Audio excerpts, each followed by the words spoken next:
Арбаңыздар, урматтуу көрүүчүлөр. Келиңиздер, биз бүгүн бир эң жөнөкөй суроого жооп издеп көрөлү.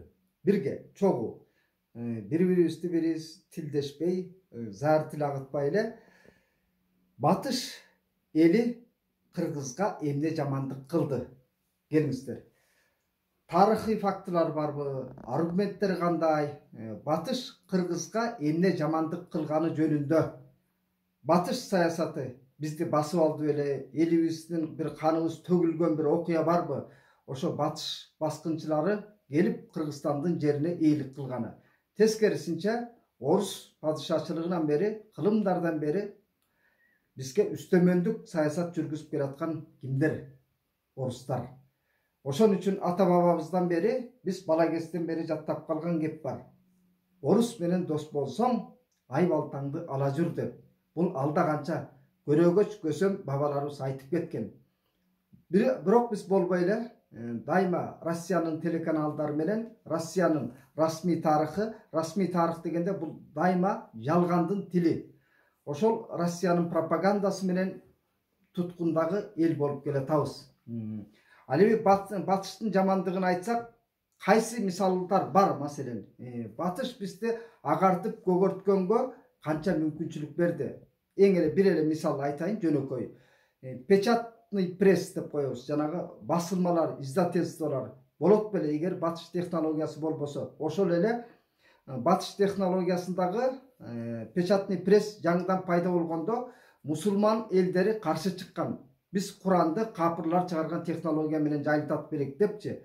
Бирок ошол технология аркылуу мусулман элдеринин дагы Куран китептерин, ислам дөөлөтүн жайылтууга ошол эле батыштын технологиясы жардам болуп, билимди тезирээк жайылтууга мүмкүн болгон. Ага чейин кол менен гана жазалып келген китеп. Китептин арты менен ошол большевиктик коммунисттер дагы бизди окутуп чокутумуш этти. Бирок тотугуш кылып, ээрчиме кылып, оома кылып, колониалдык саясат менен бизди кул кылып тарбиялаган, билим берди. Бирок биз ошону агарткан, көгөрткөн билимдей санайбыз. Жок. Россия бийлиги, Кремль ар дайым биздей бечен элдерди белге чаап, туткундап келген. Кокус ак падыша эмес. Англия бийлиги бизди басып алган болсо, биз цивилизациялуу дүйнөгө эбак аралашып кетмекпиз. Эгерде улуу ата мекендик согушта Сталин эмес, Германия бизди утуп алган болсо, биз бүгүнкү күндөн алда канча алдыга озуп кетмекпиз. Албетте, батыштын дагы жырткычтыгы, жапайычылыгы болгон. Бирок ал кылымдар мурда артка калып кеткен. Ошол жаманаттыны биз бүгүнкү призмабыз менен карайбыз. Батыш ыплас, батыш желмогуз, батыш бизди бузуп атат деп. Бузуп атканда батыш биздин коюн колтугубузга кирип алып бузуп атыппы? Ал өзүбүздөн. Биз өзүбүздү күнөөлөгөндө мурда батышты күнөөлөйбүз. Эмне үчүн? Себеби Кремлдин саясаты аркылуу биз ошол батышты жек көргөн бияң сезим ар бирибизде бир ментальный кулк мүнөзгө айланып калган. Жөнөкөй турмуш чындыгынан карайлычы, Россияга тагдырын байлап кеткен мигранттарыбыздын канчасынын сөөгү келди, канчасы бейажал өлүп атат. Ал эми бир мисал келтире алабызбы? Европага, же Америкага, же Жапонияга, же Түштүк Кореяга кеткен кыргызы бир бейажал өлгөнүн, курулуш убагында бир кулап кетип, же бирөө көчөдөн бычак менен сайып өлтүргөн фактыны келтире алабызбы? Жок. Тескерисинче, биз кайра көңүлүбүз калбай эле бирденке болсо эле баштыгыбызды түйүп эле Россияга жөнөйбүз. Биз ошол орус таасиринен улам дүйнө коомчулугун жек көргөн бир көндүм адат бар. Биз ошол көндүм адаттан кутулмайын бүгүнкү расмий бийликти дагы Кыргызстандын бийлигин мөлтөрүлтө турган жердебиз. Эгерде коомчулукта орус кулчулук, Путин кулчулдардын көз карашы көбүрөөк жаңыра берсе, биз Кыргызстандын расмий бийлигин ошого мажбурлайбыз. Бирок бактыга жараша Садыр Жапаров согушту согуш деп атады. Мунусу жакшы самалык. Себеби ак менен караны өзүнүн атынан атаган оң. Садыр Жапаровдун бул айтканы демек кыргыз коомунда маанай ошол президенттин маанай менен бирдей болууга тийиш. Расмий бийликтин кадамы эмнеден көз каранды?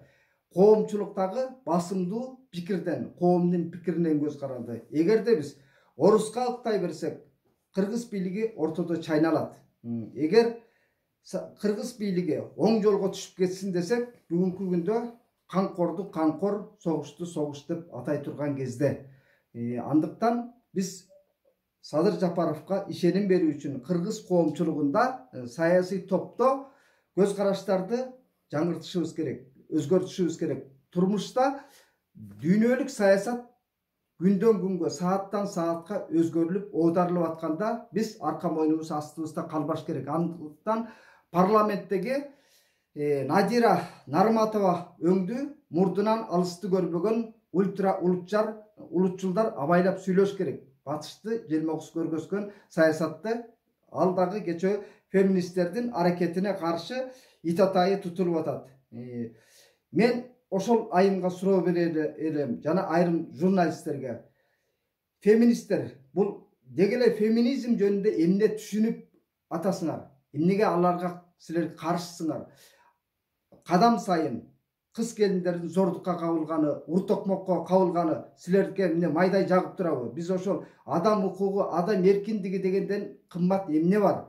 Адам өмүрүн талкалап аткан зөөкүрчүлүккө эмне үчүн силер тилектеш болосуңар дагы ошол мындайга жол бербейли деген прогрессивдүү коомдун алдыңкы тобуна силер тоскоол болушуңар керек. Эмне үчүн силер ошол ренжиткен себебиңерди айткылачы. Эмне анчалык жамандык көрдүңөр батыш коомунан? Батыш коому кезегинде жырткыч болгон, алар да жапайы болгон биздей, бирок ал кылымдар мурда артка калып кеткен. Биз ошол мурдакы кылымдар мурдакы батыштын жырткычтыгын, ыпластыгын бүгүнкү күнгө жабыштырганга эп келбейт. Батыш коому гуманисттик идеяларды, демократия артыкчылыктарын, баалуулуктарын жайылтып атканы эмнеси жаман? Адам укугу, адам эркиндиги бул Бириккен Улуттар Уюмунун концепциясы.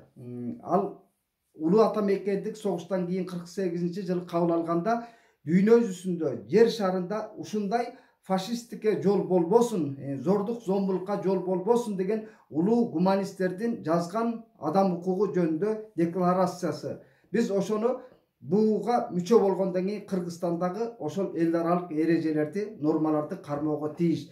Анан тиги Нарматова өңдү караңгы түшүнүктөгү депутаттардын парламент трибунасынан айтып атканы бул коомчулукту тескери, теңирден тескери жака үндө. Ошондуктан урматтуу мекендештер, келиңиздер, ушул күндөрү биз тарыхый сыноо, тарыхый бир бурулуш мезгилинде айлана тегерегибизге сын көз менен карайлы, ак караны ажыратууга аракет кылалы. Орус кулчулук түшүнүктөн арылалы. Албетте айрымдарга оор тийиши мүмкүн, орус кул, Путин кул деген. Себеби биз аларды деле безге сайуу үчүн арына келсе дебиз, улуттук иденттүүлүгүбүзгө, бизге биздин эркиндигибиз Россияга да керек эмес, Батышка да керек эмес, Америкага андан эмес бетер, бизге өзүбүзгө керек. Улуттук иденттүүлүктү табабыз десек, биз бүгүнкү күндө ошол кара кылды какчарган калыстыктан тайбай, камырдан кыл суургандай ортодогу өз баалуулугубузду, өз эркиндигибизди, эгемендигибизди коргоого кудуретибиз жетиши керек. Андыктан кайсы тарабына көз карашыбыз оң болбосун, терс болбосун, сабырдуулук менен кыргыз бийлигин ошол чечкиндүүлүккө шык берип турган, дем берип турган коом болушубуз керек. Барыңыздарга бейпил турмуш каалайм. Ар бириңиздер үйүңүздөрдө тынчтык болсун. Бөлүшүңүздөр, катталып коюңуздар. О Шакир деген желмогустун Инстаграмына, ТикТогуна, Фейсбугуна жана YouTube каналына катталып коюңуздар. Рухеш сайты деп турат.